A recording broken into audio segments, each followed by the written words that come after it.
Është një marrëveshje potenciale, për një orientime nuk është ende marrëveshje zyrtare.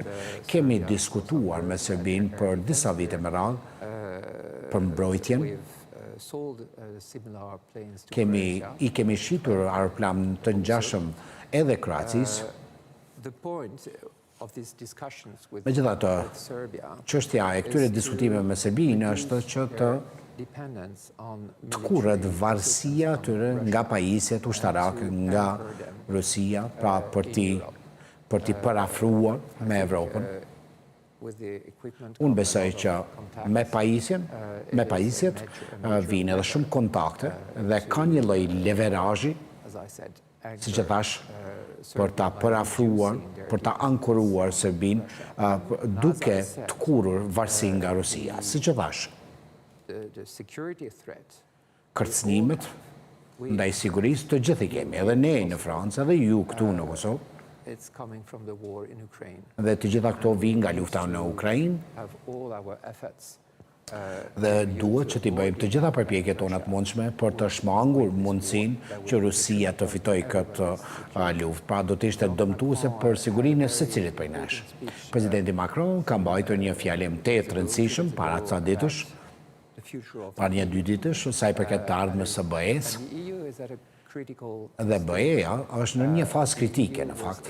BE-ja ka arritur që të tregoj unitet dhe solidaritet gjatë krizës së Covidit në përgjigjen, reagimin ton ndaj invazionit rus në Ukrainë. Njëkohësisht, siç e thash, ekziston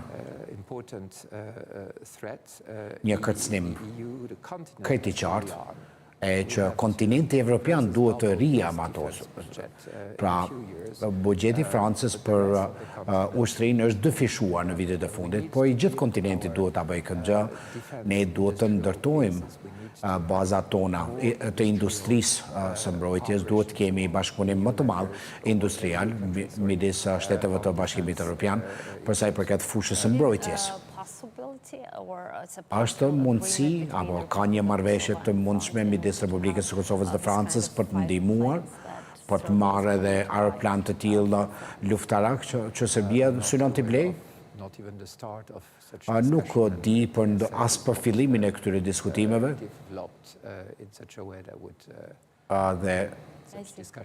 Dhe nuk e di nëse këto janë të mundur aktualisht. Por që Franca është pjesë e KFOR-it, dhe KFOR-i është operacioni i NATO-s, pra janë trupat tanë të NATO-s, dhe jemi shumë aktiv, një pjesëtar shumë qendësor i NATO-s.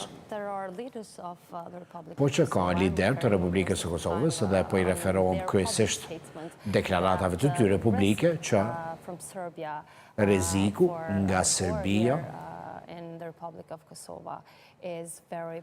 ndaj Republikës së Kosovës është shumë i mundur dhe shumë nga deklaratat publike thonë që ka rrezik nga ky shtet edhe përkundër faktit që ka prani të KFOR-it këtu në Kosovë.